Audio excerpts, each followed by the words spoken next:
بسم اللہ الرحمن الرحیم۔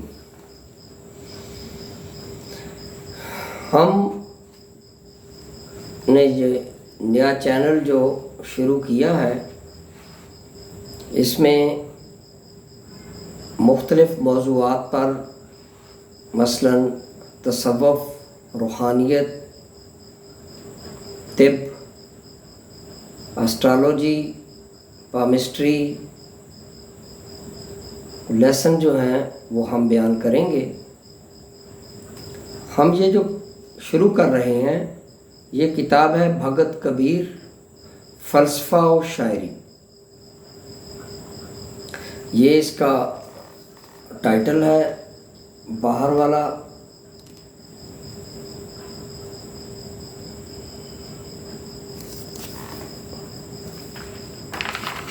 بھگت کبیر کے بارے میں کچھ پس منظر بیان کیا جا رہا ہے۔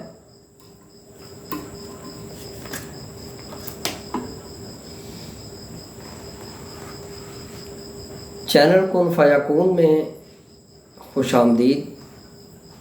کبیر کے فلسفے کا پس منظر۔ کبیر وچنا ولی۔ کبیر کا اکھڑ پن تو سبھی نے ذکر کیا ہے، لیکن اس کے ساتھ ایک ضروری بات پر توجہ نہیں کی گئی۔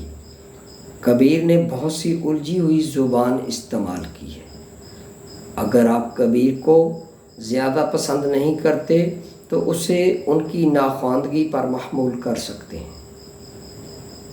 اگر ان کے معتقد ہیں تو یہ کہہ سکتے ہیں کہ کسی بھی انسانی زبان کے الفاظ تمام و کمال روحانی احساسات کی عکاسی نہیں کر سکتے۔ چنانچہ کبیر کے الفاظ کو محض اشارہ سمجھنا چاہیے، انہیں لسانی منطق کی کسوٹی پر نہیں کسنا چاہیے۔ چنانچہ کبیر کے الفاظ کے اپنے عقیدے کو واضح طور پر پیش نہیں کرتے اور دوسرے کئی عقائد یا ان کے ماننے والوں پر چوٹ کرتے ہیں۔ میرے خیال میں اگر ہم کبیر کو اپنی توضیحات کے ساتھ ہی دوسرے اعتقادات پر کیے گئے اعتراضات دیکھیں تو ان کے نظریات واضح ہو سکتے ہیں۔ اس کے لیے کچھ حد تک ان عقائد کا علم بھی ضروری ہے جن پر کبیر نے اعتراضات کیے ہیں۔ پہلی بات تو یہ کہ کبیر اسلام کا زیادہ علم نہ رکھتے تھے۔ انہوں نے شاید کسی عالم سے کچھ پوچھنے کی ضرورت ہی نہ سمجھی۔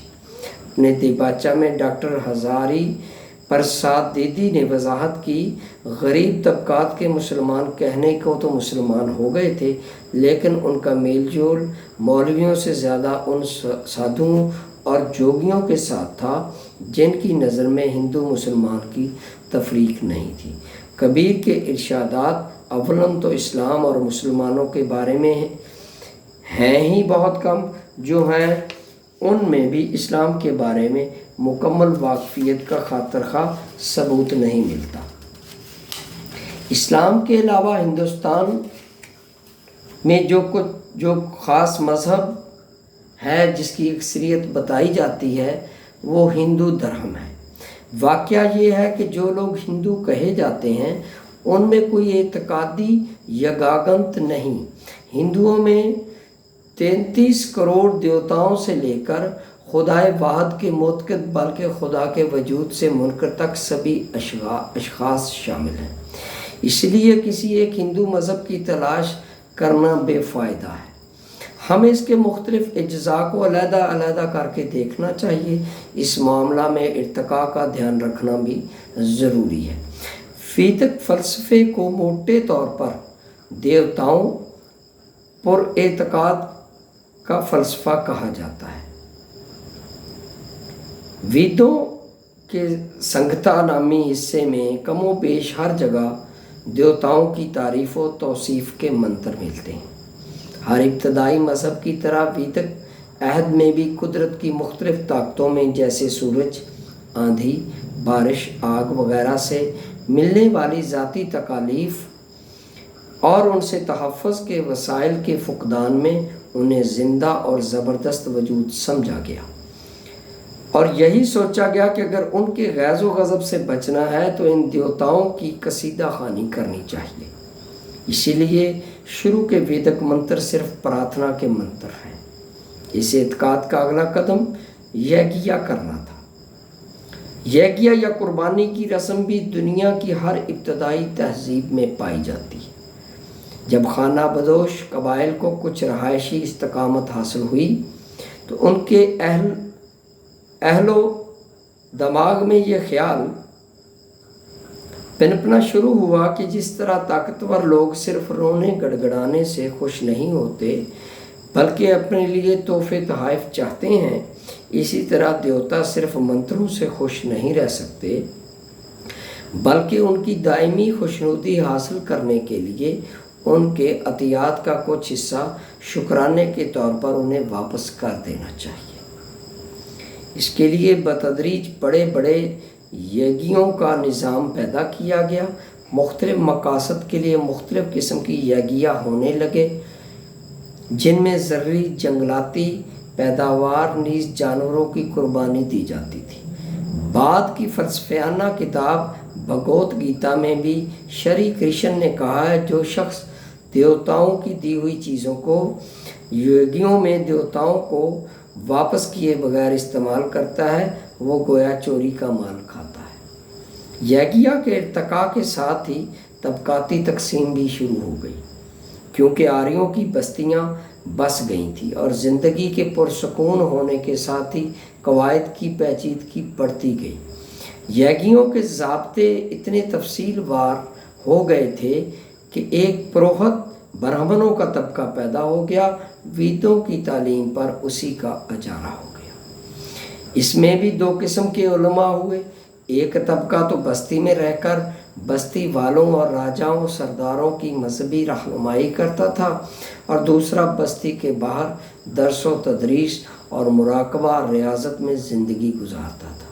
ان کی مثال آج کے مدرسین اور متحققین میں ملتی ہے۔ اسی وقت ایک اور ذہبی انقلاب رونما ہوا، کیونکہ آریوں نے داراڑوں کو فتح کرنے کے ساتھ ان کے ساتھ کچھ اعتقاد اور فلسفوں کو لینا شروع کر دیا۔ ان کے دیوتا شیو اور شکتی وغیرہ کو اپنے دیوتاؤں میں شامل کرنے لگے۔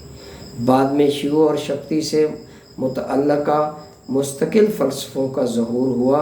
اس کے ساتھ ہی جنگلوں میں رہنے والے مرتازوں نے ویدوں کے منتروں پر غور کرنا شروع کیا، ان سے فلسفیانہ نتائج اخذ کیے۔ یہ اپنشدوں، براہم گرنتھوں، دوسرے شاستروں کی تخلیق کا زمانہ تھا۔ یہیں سے دیوتاؤں کی کثرت میں وحدت کا تخیل پیدا ہوا۔ اس ذہبی منزل کو ویدانت یعنی ماں بعد وید کا نام دیا گیا ہے، اور وحدت الہی کا خیال یہیں سے شروع ہوا۔ یہ مانا گیا کہ دیوتاؤں میں بڑے برہما، وشنو اور مہادیو کا وجود ان کے لیے اپنے اپنے کام مسلم، لیکن ایک طاقت ان سب سے بالاتر ہے اور ان سب کو اپنے اندر سمیٹے ہوئے ہے اور اپنی مرضی سے ان سے سب کام کرواتی ہے۔ مختلف اپنشدوں میں اس وجود اعظم کی مختلف تعویلات کی گئیں، لیکن آریوں اور دراوڑوں کے مشترکہ تہذیب میں، جسے آج ہم ہندو تہذیب کہہ سکتے ہیں، دیوتاؤں کے تعدد کے ساتھ ہی ایک واحد وجود اعظم یعنی برہم کا تخیل مستقل طور پر جنم لے چکا تھا۔ یہ یقینی طور پر کہا جا سکتا ہے سینکڑوں دیوی دیوتاؤں کو ماننے کے باوجود ہندو فلسفے میں اشراق کی کوئی جگہ نہیں ہے۔ اس فلسفے کی روح سے یہ ضرور مانا جاتا تھا کہ ہر روح بار بار نئے جسم میں جنم لیتی ہے۔ اگر ہندو فلسفے کی کوئی بنیادی خصوصیت ہے تو یہی سلسلہ تناسخ ہے، جو غالباً ہندو فلسفے کے علاوہ دنیا کے کسی اور روحانی فلسفے میں نہیں ہے۔ دیوتاؤں کا تخیل ہر قدیم تہذیب میں، اسامی تہذیب میں بھی دیوتاؤں کی کمی ملائک سے پوری کر دی گئی، حالانکہ انسان نے ملائک کی پرستش نہیں کروائی جاتی، نہ ان کے لیے کسی قسم کی قربانی دلائی جاتی ہے۔ سلسلہ تناسخ کا ایک نتیجہ یہ بھی نکلا کہ اوتار